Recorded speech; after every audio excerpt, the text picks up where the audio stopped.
Yeah, so for the Devils side, that's a good team. Now, Sheldon Keefe called Anthony Stolarz the best goalie in the league. And one of the questions I got to start the game was, hey, what's it going to take for Anthony Stolarz to get in the Vezina conversation? Now, the Vezina conversation is interesting because it's the 32 GMs that vote on it. It's reputational.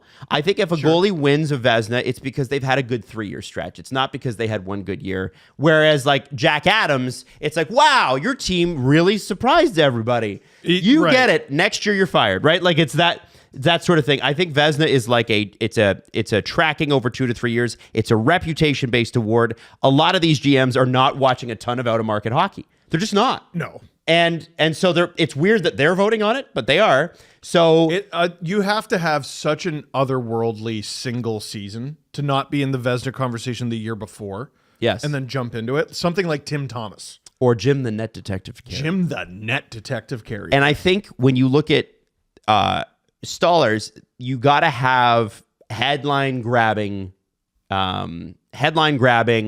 stuff. And last night, I could see those box scores being shared around the league. I could see executives going, man, did you see that? That was crazy. Dude, played 27 games last year, 925. He's played 16 games this year, 928. Like, how long does he need to keep this up for that to just be what he is? I mean, I don't know if anyone is a consistent 925 anymore. It'd be nice if there was. In 2024, nice but I'm looking, and he's actually better than that. So, dude, he's nuts. Yeah. I mean, who is the best free agent signing they've made in the last 10 years? Free agent signing? Like, is there an argument Tavares. that they're both? Oh, right. Okay, so since Tavares, Okay. I think they might both be on the team right now, like in Tanev and Stolarz. Yeah. And if you don't count Tavares, I'd put OEL in there too. He's been amazing. Like, he's got to be up there. Like, who? I'm trying to think of like dudes up front. They signed a lot of guys on like piddly little contracts at the end of their careers, like your Joe Thorntons and your Bunting was pretty good. Because they haven't. Bunting was a great They sign. haven't been like the need hasn't been to build through free agency. Yeah. You know, they had their 4 guys and they've just been And that was it. filtering out the pieces around. So that makes a lot of sense that it's Tavares. It does, but since him, like Jesus, like yeah, Stolarz has to be. How many games do you have to play? And for him to like, I know he's splitting the net with Wool. That doesn't disqualify you because a few years ago, if I remember correctly, 2 of the goalies nominated for Vezina out of 3 split the net. It was the year Robin Lehner was nominated. I mean, Elmark and fucking Swayman. Oh, that's right. Were either of them nominated though? I thought they finished 6th and 7th. Well, Allmark won the Vezina in 2023. Yeah. Yeah, but he didn't split the net with Swayman. He played most of the games. Let's check. Yeah, See, he what split the it last split year was. for sure. Let's see. In 2023, the Vezina Trophy year, Allmark started 48 games. Oh, That's very split. yes, it is. Wow, That's, that's a lot less than I 7 thought. off of an exact split. Damn. That's So Yeah. if you play, so basically you can get nominated for the Vezina and even win it in the 40s if your numbers are good enough. I mean, Linus Allmark Stolarz did is exactly on track to do that. Yeah. Like, yeah. When was the last team to have 2 guys nominated for the Vezina same year? Allmark and Swayman. Were they both? No, you mean like top 3 nominated? Yes, yes. Oh, no. They weren't top 3. I don't been think a while. Wool's going to get there, but like, yeah, no, Stolarz is. Who would you rather have right now? Who would you rather have? It's not a long list. And that's with Joseph Wall coming off of just recently ended a 6-game winning streak. Okay, so to go back to the Leafs play better in front of Wool, out of the 10 games that Wool's played, the Leafs have only been outshot in 3 of them. 2 of those games were because of score effects. One of them was a 3-0 win. Another was the 5-3 win over Tampa where they were up like crazy on Tampa and then Tampa started to come back. And then the game against Pittsburgh was the first game this season with Wool and net where the Leafs were outshot and lost. The first game all season long. They've given up 30 shots or more with Woolen net twice. They've done it with Stolarz 6 or 7 times. Do you think they missed Jake McCabe? Yeah. Yeah. Kind of important, isn't he? The first goal, the only goal that the Devils got, like, I like Philippe Myers, I do. But I'm looking at that going, I wonder if someone else gets there. Mm-hmm. You know who's losing their shine a little bit? Connor Timmins. I didn't mind his play last night. He made some good defensive plays. No, once a game, Connor Timmins gets beat off the rush. He Like had a bad one. Oh, he got turnstile. Yeah. He did. I don't remember who it was. Every single game, at least once, he gets absolutely cooked.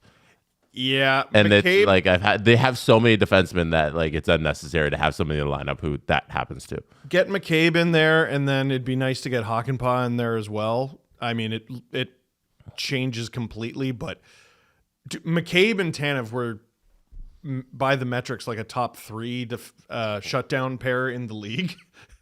Yeah, you missed that actually. Yeah. When that goes away, Morgan Riley, like I've seen some criticism of him recently. He's playing with the Leafs' 8th defenseman as his partner. Yeah. Maybe 9th. I also want to say I would love to get an update on Hakanpää's knee because he was selected He just had a procedure. to Team Finland. And Henri Jokiharju is the only Finnish defenseman in the NHL who was not selected to Team Finland. Oh, wow. And Hakanpää has barely played.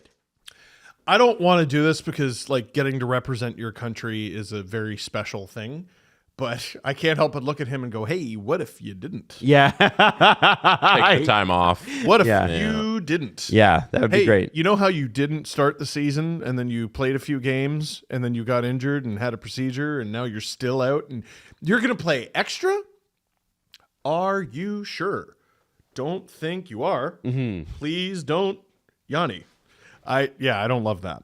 Well, But I'm never going to tell a player not to play for their country. Steve, to answer some of your Vezina questions, the 23 season when Allmark won, Swayman did not receive a Vezina vote, so he wasn't in the voting. But last season, they were both within the top 8. They both received some sort of vote, so that's kind of fun. I can't find an instance where 2 goaltenders from the same team were within the top 3, but there have been shared Vezinas amongst goaltenders on the same Like team. years and years. Yeah, and like years the Montreal Canadiens, 3 goalies won the Vezina in 1980, 90, Oh, and wow. 1981. All right. So there you go. and I don't even know 3 who any of those goalies. guys are.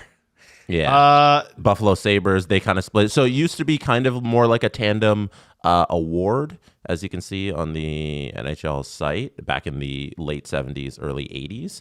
But I can't find any top. I don't think there's been a top 3 where like the tandem, one gets the first place and one gets like third or something like that. Well, the first year the NHL website even shows a finalist was what, 1982? in terms of the runners up here? Yeah. Or like the third place voting? Yeah. Yeah, the third place voting came in 1982. Okay. Yeah. Murray Bannerman. There's a lot of names I'm not familiar with. Ronald Mellon. It kind of shows you how volatile goaltending is, where guys can just have like a hot year and receive a whole bunch of Vezina votes and then never really do anything ever again. I research like a crazy person when it comes to hockey, especially for the book, especially for goalies. And for there to still be names on that list where I'm like, I've never heard of you in my entire life is something. That's cool. Like your hockey player, top 3 goaltender in the league at that point, and you're like, I don't even know that name. At one point, you were a top 3 goalie in the world. Yeah. Never heard of you. Most surprising Vezina nominee from the last 5 years, Adam and Steve, taking a look at the Vezina winners and nominees, if you want to throw it on the screen, Maddie. Which one would you say is the most surprising name amongst, let's go from 2019 onwards, or 2020 onwards, whichever one you want. I would probably say, 2020 onwards, because I'd say 2019 Robin Leonard. Oh, yeah. Yeah, that's a surprise with the Islanders. Well, because he was coming off some real rough years, and then he went to the island and was instantly unfriggin' beatable. I would say Philip Grubauer. Oh, Jesus, Philip Grubauer, yeah. Philip Grubauer for me. Dude, he's Oh, in unplayable. Colorado in Yeah. 21. Yeah, third place Vezina. He's unplayable. Wow. Yeah, I guess like amongst all the other names, you're like, oh yeah, that makes sense. Yeah. I thought Georgiev might have gone on there just because he has so many wins. Yeah, no, it's got to be Grubauer. And people forget how good Ben Bishop was that year in 18-19 for the Stars. He was great. He had a great career, man. Yeah, he did. It's funny to look at Carey Price on this list and realize he only had the one victory and then one third place. And that's it. Wow. From his entire career. Because he's overrated. Oh my God.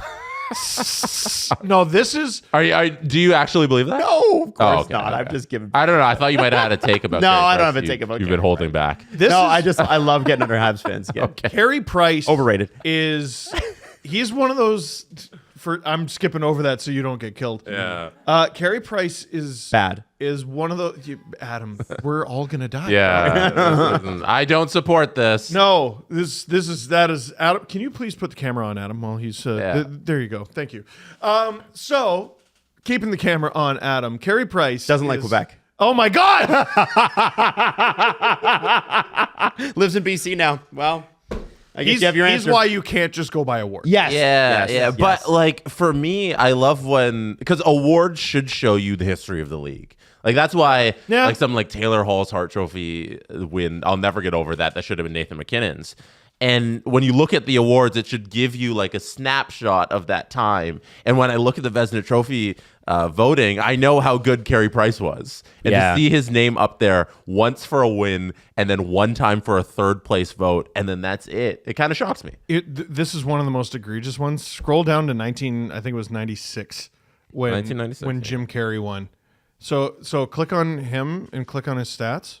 Okay. Oh, there you go. Oh God, it takes you to an entirely different page. That's Yeah. brutal. For that season, he had a 35, 24, and 9 record. He was very good. Where am I looking? 906 save Oh, there we go. percentage. Yeah. 906. That's the best goalie in the world. He was literally a better goalie the year before. And then he completely turned into a pumpkin. Go to just Hockey DB Dominic Hasek. So we could look at his 95, 96 numbers. He wasn't even nominated for the Vezina, I don't believe. I think it was There Osgood you go. and someone else. I just pulled it up on NHL. 95, 96, Yeah. 22, 30, and 6. Granted, that's not a great record. 920. Oh, Robbed. that's ridiculous. Consecutively, he had 930, 930, 920, 930, 932, 937, 919, 921, 915. Maniac! Why did Jim Carrey get it? I don't know. It's a good question. I think Oh, I there guess was. the record, right? Jesse, I think yes, that's partial part of it. Games under 500. You have to remember too that you're probably within a decade of Soviet bloc players coming over to the NHL, and there being a huge resistance to it. Guys from Czechia, back then Czech Republic, guys from Russia, and you had Don Cherry on Saturday nights going. Even that French Canadians were soft, right? Like sweet. Oh, forget Europeans. So okay, French Canadians, were soft. Europeans soft, French Canadians soft, North Americans with a visor soft. Yes, yeah. Yes. It was a different time, and I think There's like there was 40 non-soft guys. there was a thing against Hasek because he wasn't a North American. There was, and he proved them all wrong because he was the best of them. So he was the best one. It wrecks a streak of he won the Vezina in 94. He won the Vezina in 95. He won the Vezina in 97. He won the Vezina in 98. He won the Vezina in 99. He won the Vezina in 2001. So he should have had a streak from 94 to 99. Yep. He didn't even finish in second in voting, though. Like, he wasn't even amongst the top three. It Yes. was Chris like, Osgood. So yeah, click And on Darren Chris Pupa. Osgood. yeah, I had Darren Pupa. Darren Pupa. The other finalist. Chris Osgood. Oh, hold on. That's not. You could argue Osgood should have won it. That's Hasek. Where's Osgood? Shouldn't have been Jim Carey. There you go. 95, 96. Osgood was 39 and 6. 39, 6, I looking- and 5. Am I looking at the right year? 95, 96. Yeah, right? that was the record-setting Red Wings year where they had the most points ever in the NHL With a all 9/11 time. Chris save percentage. Osgood win. because It should 100%. Yeah. Like, I'm saying Hasek because it would have been fun. But, like, the real winner is clearly Chris Hasek. The team was also the Monstars. Like, that was the Detroit Red Wings Just not winning the care. cup that year was So crazy. were the Bruins when Dude, I Omar had won a it. 902. They didn't lose. They did not lose hockey games. That's got to be the lowest save percentage to ever win the Vezina. 80s existed. Yeah, the 80s. yeah. I bet, you could win with like an 899 Probably in the 80s. sub 900 guy. Yeah. I should look that up. Yeah, that's actually Other kind of funny. time, That'd be- the lowest save percentages to ever win the Vezina. 'Cause that's egregious. Holy cow.